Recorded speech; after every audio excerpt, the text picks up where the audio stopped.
이 시간 말씀 듣기 전에 좌우에 계신 분들에게 한번 이렇게 인사하고 시작했으면 좋겠습니다.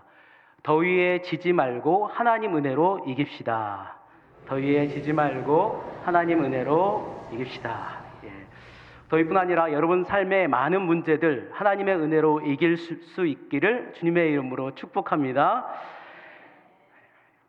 흔히 겨울은 추워야 제맛이고 여름은 더워야 제맛이라고 합니다.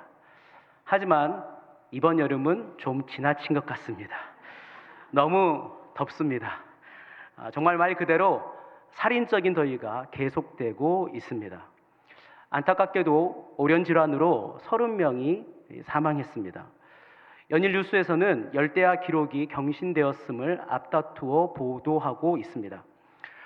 제주는 금요일 기준으로 열대야가 40일 동안 지속되었고요. 서울 역시 총 37일이 되었습니다. 부산도 30일이 넘었습니다. 이는 열대야가 나타난 1994년을 뛰어넘은 최다 기록이라고 합니다. 모기도 입이 비뚤어진다라는 처서가 이미 지났음에도 불구하고 모기는 여전히 활기치며 제 피를 빨아가고 있습니다. 한숨이 나오는 것은 이런 더위가 8월 말까지 지속된다고 합니다. 이번 더위의 강력함은 뉴스뿐만이 아니라 실제 일상생활에서 더 확실히 체감할 수 있습니다. 에어컨이 있는 장소를 나서는 순간 숨이 턱 막힙니다. 어쩔 수 없이 걸어야 되는 상황에는 짧은 거리, 짧은 시간임에도 불구하고 무더위와 습도로 금세 땀이 흐르고 짜증이 슬슬 올라옵니다. 이럴 때 생각나는 것, 아이스 아메리카노 한 잔 또는 시원한 얼음물입니다. 바로 갈증 때문이죠. 사전에서는 갈증에 대해 두 가지 의미를 소개하고 있습니다. 첫 번째는 인간이나 짐승이 마시고 싶어하는 기본적인 열망입니다. 소금과 같은 그 물질의 집중도가 높아지거나 수분이 부족할 때 이러한 느낌이 듭니다. 다른 의미도 있습니다. 무엇이 채워지지 않을 때, 그래서 어떤 것을 간절히 바랄 때 갈증을 느낀다, 아니면 무엇에 목마르다라는 표현을 사용하기도 합니다. 우리는 평생 이 두 가지의 갈증, 목마름을 느끼면서 살아가는데 첫 번째 의미에서 갈증은 비교적 쉽게 해결할 수 있습니다. 하지만 두 번째 의미에서 갈증, 목마름은 생각보다 해결하기 어렵습니다. 오늘 말씀을 통해서 우리는 인생에 찾아온 이 두 번째 갈증의 문제들을 어떻게 바라보고 또한 어떻게 해결해야 되는지 함께 고민하는 시간을 갖기 원합니다. 오늘 본문에서 우리는 예수님과 한 여인의 만남을 볼 수 있습니다. 시간은 오후 6시쯤입니다. 6절에 나오는 6시를 오후 12시 정오로 생각하는 분들이 있는데 아닙니다. 요한복음은 공간복음과 달리 유대 시간이 아닌 로마 시간으로 표기했기에 6시간을 더할 필요가 없습니다. 만남의 장소는 수가라는 동네의 한 우물입니다. 이곳은 이스라엘에게 있어서 매우 의미 있는 지역으로 구약에서는 세겜으로 불렸습니다.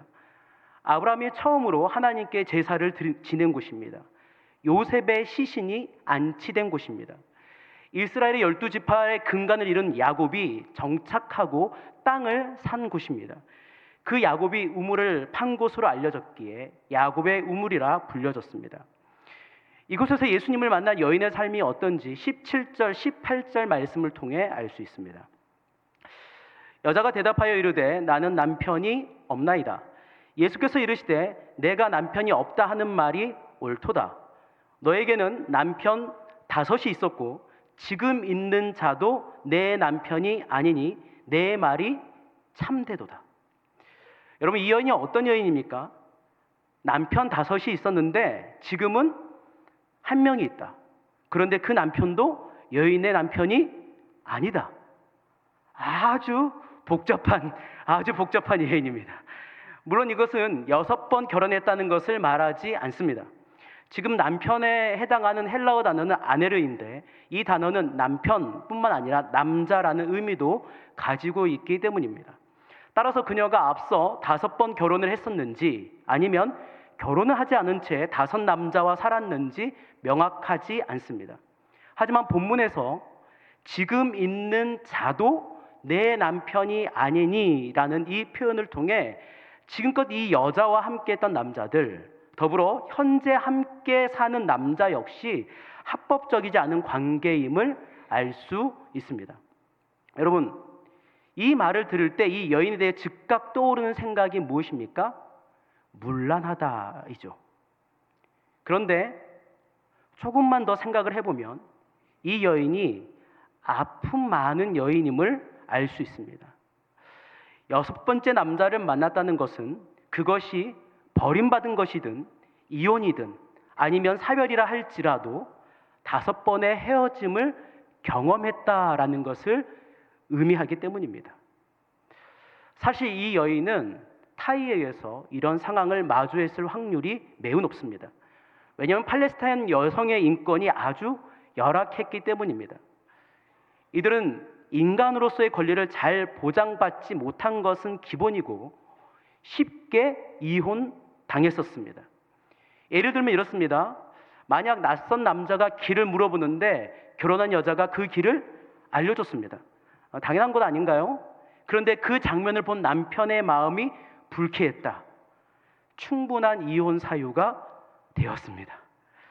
또 결혼을 했는데 여자가 음식 솜씨가 떨어진다. 그래도 이혼 사유가 되었습니다. 갑자기 한국에 사는 게 감사한 분들 있으시죠?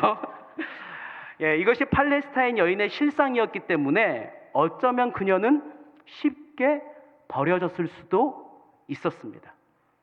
참 아픔 많고 슬픔 많은 삶의 모습이죠. 하지만 여러분, 이것이 전부가 아닙니다. 그녀가 그런 아픔을 경험하면서도 계속해서 남자를 만났던 더 핵심적인 이유가 있습니다. 바로 공허함을 해결하기 위함이었습니다. 그녀에게 남자는 공허함을 해결해 주는 수단이었습니다. 그렇게 그녀는 아픔의 헤어짐과 주위 사람들의 따가운 시선에도 불구하고 또 다른 남자를 만나고 또 다른 남자를 만남으로 계속해서 밀려오는 그 공허함을 해결하고 있는 것이죠. 그런데 여러분, 이는 단지 이 여인뿐 아니라 이 땅을 살아가는 모든 사람들의 모습입니다. 한번 생각해 보십시오. 왜 사람들이 무언가의 목마름을 느끼며 무언가를 갈망합니까? 채워지지 않았기 때문입니다. 갈증은 채워지지 않은 결핍으로 나타나는 형상입니다. 그래서 원하는 것이 채워지면, 원하는 것을 가지게 되면 갈증은 사라집니다. 뭔가 기분이 좋고 마음이 꽉 찬 그런 느낌을 갖게 됩니다. 그런데 이런 해피엔딩으로 끝나지 않습니다. 여기에 함정이 있습니다. 무엇입니까? 이 유통기한이 짧습니다. 한번 생각해 보십시오. 우리 여자분들 그토록 원했던 샤땡, 디오르땡, 굿땡, 루이비땡 명품백을 득템했다. 어떻습니까? 갑자기 얼굴이 확 펴지신 분들이 많은데요. 남자분들은 가전제품에 관심이 많은데 그토록 원했던 85인치 UHTV를 샀다. 어떻습니까? 기분이 진짜 좋습니다. 안 먹어도 배부릅니다. 그러면 그 만족함이 계속 갑니까? 아닙니다. 그 좋은 기분이 곧 사라지고 알 수 없는 공허함이 찾아옵니다. 그리고 그 공허함은 삶을 무기력하게 만듭니다. 그리고 나면 그 공허함과 무기력을 벗어나기 위해 자신에게 잠깐의 만족을 주었던 그것을 다시 추구합니다. 아니면 또 다른 만족, 더 큰 만족을 줄 수 있는 새로운 것을 찾기 시작합니다. 그것을 얻기까지 갈증을 느끼고 가지게 되는 순간, 그 순간 찰나의 만족을 느꼈다가 다시 공허해지는 악순환이 반복되는 것입니다. 이는 마치 탄산음료를 마시는 것과 같습니다. 탄산음료 어떻습니까? 마시는 그 순간에는 얼마나 상쾌하고 기분이 좋은지 모릅니다. 그런데 마시고 조금만 지나면 다시금 목마름, 갈증이 찾아옵니다. 잠시는 상쾌한 것 같고 해소된 것 같지만 잠시 후 더 큰 갈증, 목마름을 가져옵니다. 맞습니다. 탄산음료로 절대 갈증을 해결할 수 없는 것처럼 물질적으로는, 외적인 곳으로는 결코 우리 마음에 있는 공허함을 온전히 해결할 수 없습니다. 2005년도에 한국을 떠들썩하게 했던 한 사건이 있었습니다. 뉴욕에서 한 한국인 여자가 자살을 했기 때문입니다. 그 사건이 한국 신문뿐 아니라 뉴욕타임즈와 가디언 같은 잡지에도 대서특필되었는데, 그 이유는 그 여자가 누구나 부러워할 만한 조건을 가진 사람이었기 때문입니다. 그녀는 돈이 많았습니다. 2005년도 당시 그녀의 나이는 26살이었는데 그녀가 가진 자산이 300억이 넘었습니다. 명예도 있었습니다. 그녀는 뉴욕의 유명한 대학을 다니고 있었을 뿐 아니라 세계적인 국내 S그룹 회장의 딸이었습니다. 인기도 많았습니다. 그녀는 외모도 빼어났기에 당시 팬카페가 있었습니다. 하지만 돈, 명예, 인기 그 어떤 것도 그녀를 채워줄 수 없었고 그 결과는 너무나도 비참했습니다. 여러분, 왜 이런 안타까운 일이 일어났을까요? 안타깝게도 잘못된 것으로 공허함과 갈증을 해결하고 있었기 때문입니다. 그럼 여러분, 왜 그녀가 이런 실수를 저질렀을까요? 왜 이런 어리석은 선택을 했을까요? 앞서 말한 대로 그것에는 찰나의 만족이 있기 때문입니다.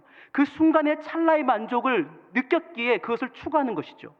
그리고 또 다른 이유가 있는데, 그것은 이 세상이 그렇게 이 세상의 것들을 추구하도록 부추기며 속이고 있기 때문입니다. 여기에 속아서 이 세상과 이 세상의 것들을 추구하며 그것으로 나를 채우기 시작하고 내 안에 있는 공허함을 해결하려고 하기 시작하면 우리는 멈추지 않는 갈증의 쳇바퀴를 계속 돌 수밖에 없습니다. 더 공허함을 느끼며 그로 인해 더 극심한 갈증을 느끼게 됩니다. 그리고 자신을 만족시키는 또 다른 것들을 찾아 헤매이게 됩니다. 스스로 속는 것이죠. 이렇게 살다 보면 후에는 진짜 공허함과 허무함과 또한 극심한 갈증의 반복에 빠지는 그런 안타까운 인생을 살게 되는 것입니다. 그렇다면 사랑하는 성도 여러분, 어떻게 이 공허함을 채워 갈증을 해결할 수 있을까요? 도대체 무엇이 계속해서 솟구치는 이 갈증을 해결해 줄 수 있을까요? 어떻게 이것을 해결할 수 있는지 알 수 있는 좋은 예가 하나 있습니다.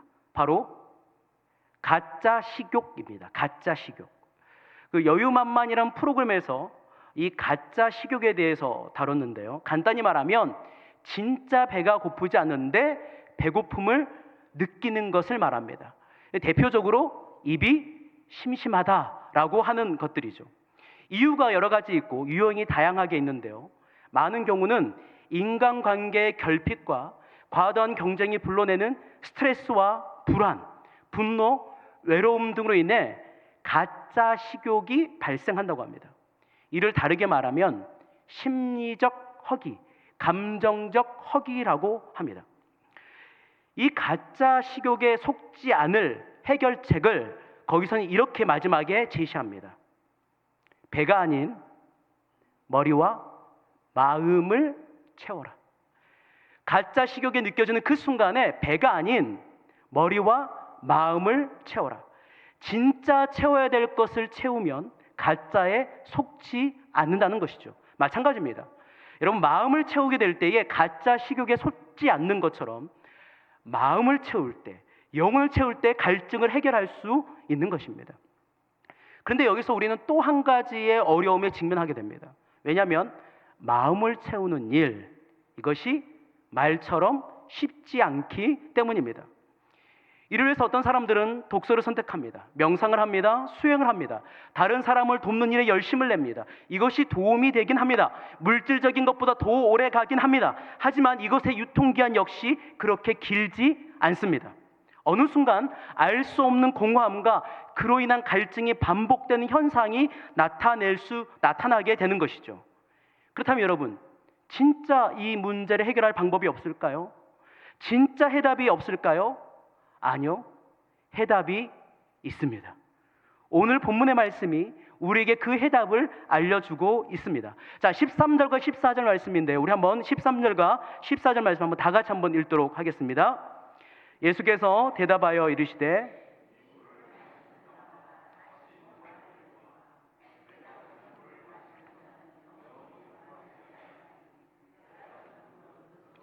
영원토록 솟아나는 샘물이 되리라. 아멘. 무엇입니까?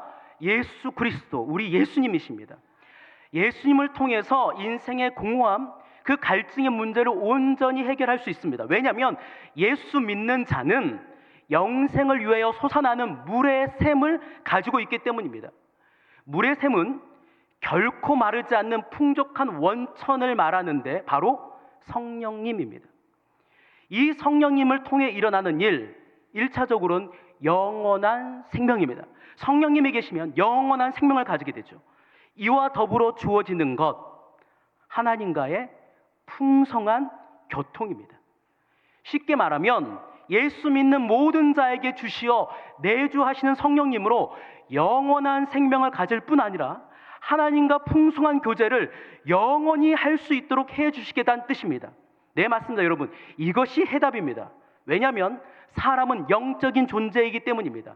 그러므로 사람은 영적인 부분이 채워질 때 온전한 만족을 누리게 되는데, 이를 채워주실 수 있는 분은 오직 하나님밖에 없기 때문입니다. 이를 기독교 철학자 파스칼이 이렇게 말했습니다. 모든 사람의 마음에는 하나님이 만드신 하나의 공간, 즉 공백이 있다. 이것은 어떠한 피조물로도 채울 수 없고 오직 예수 그리스도를 통하여 하나님만이 채워주실 수 있는 공백이다. 네, 그렇습니다.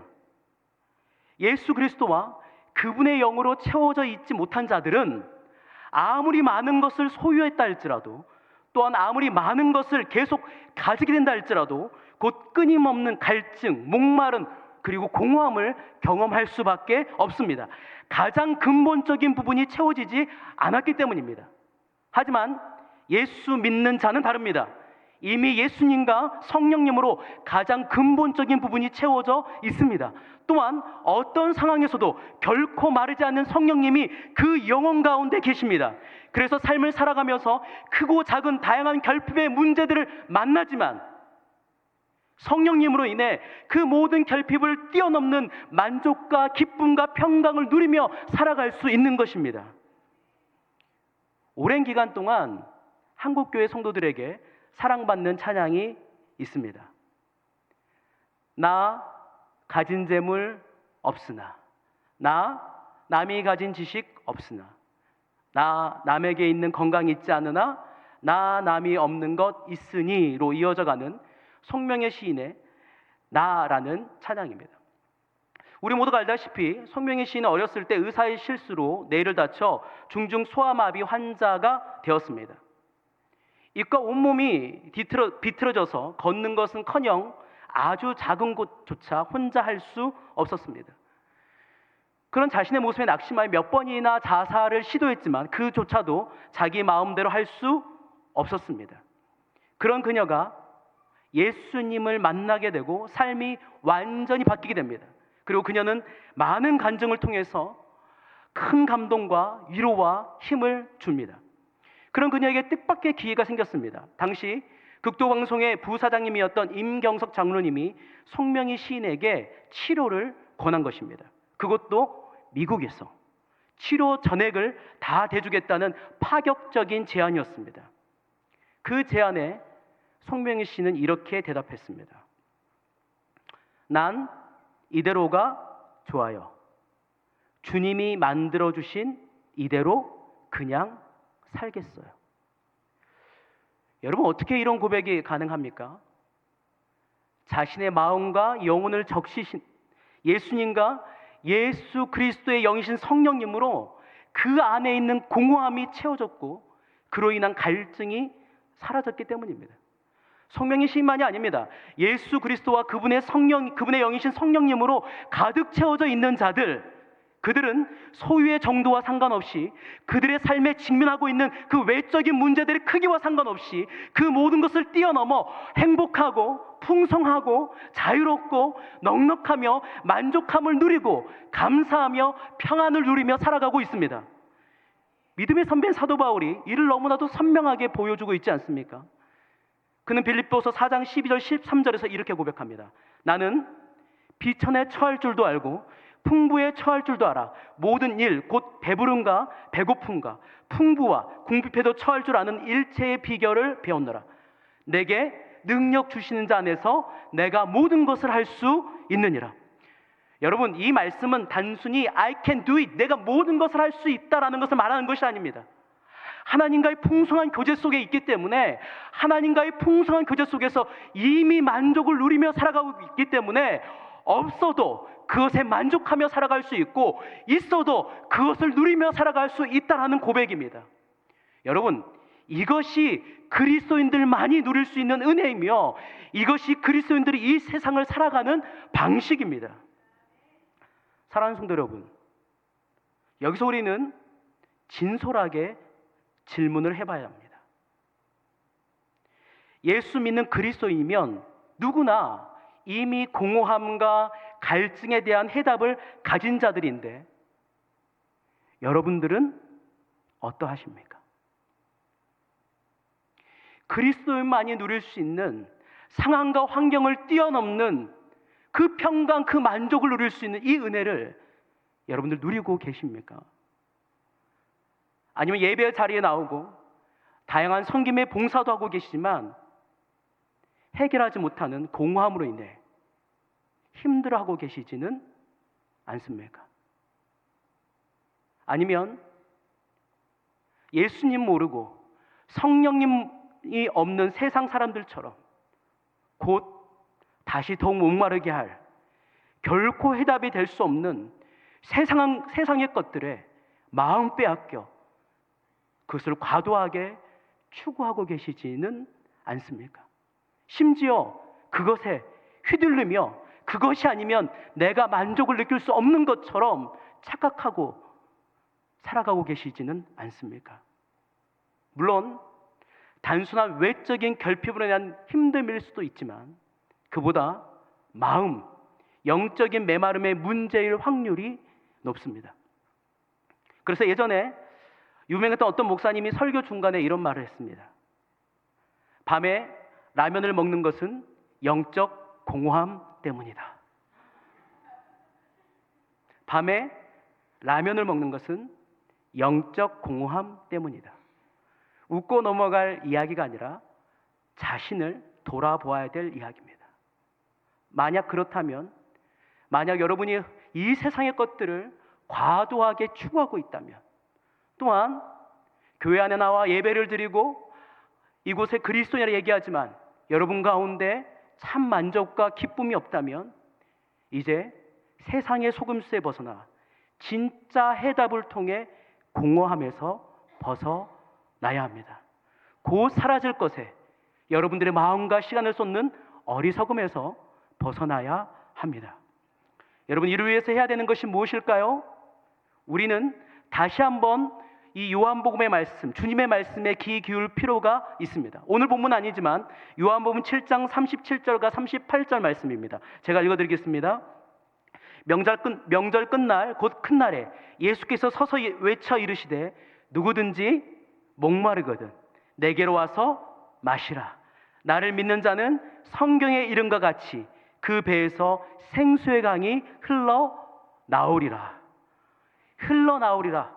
이것은 가득 차 넘쳐 흐르는 것으로 인생의 진정한 갈증, 공허함이 해결된 상태를 말합니다. 무엇입니까? 주님께 나아가는 것입니다. 하나님을 만나는 자리로 나가야 합니다. 그래서 하나님과 하나님의 말씀과 하나님의 은혜와 하나님의 사랑으로 여러분들의 영혼을 풍족하게 채워야 합니다.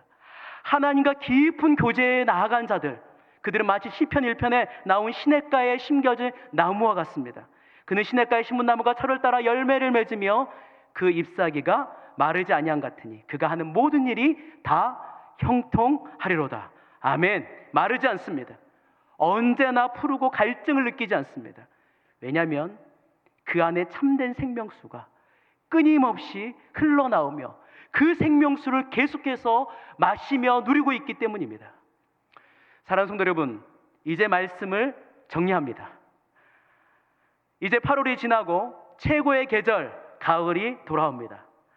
진짜 가을은 뭘 해도 좋은 계절입니다. 여행하기도 좋고요, 산책하기도 좋고요, 독서하기도 좋습니다. 운동하기도 좋고 뭘 해도 좋은 계절입니다. 근데 여러분, 이 계절은 우리 주님과 진하게 데이트하기에 그 어떤 때보다 좋은 계절입니다. 사랑하는 성도 여러분, 이 가을 우리 주님과 충분히 만나시기 바랍니다. 이를 위해 주님과 그 만남의 시간을 미리 마음으로 정해 놓으시기 바랍니다. 주저하지 말고 주님 앞으로 나아가십시오. 대충 만나지 말고 오래 머무르시고 깊이 교제하십시오. 그래서 주님으로, 그리고 주님의 말씀으로, 주님의 사랑과 주님의 은혜로 여러분의 영혼과 마음을 충만하게 채우십시오. 하나님과 교제함이 풍성해지면 풍성해질수록, 하나님과의 그 만남이 진해지면 진해질수록 공허함은 사라지고 만족과 기쁨과 평안은 진해지게 될 줄 믿습니다. 뿐만 아니라 이 세상과 세상의 것들에 휘둘르지 아니하며 하나님께서 이 땅에 주신 것을 감사하며 누리며 살아가는 진짜 복된 인생이 될 줄 믿습니다. 바라기는 참 만족과 체험을 줄 수 없는 헛된 것들 붙들고 전전긍긍하는 인생이 아니라 하나님과 하나님의 은혜로 풍성히 채워 만족 넘치는 2024년 하반기를 보내시는 저와 여러분 모두가 될 수 있기를 주님의 이름으로 축복합니다.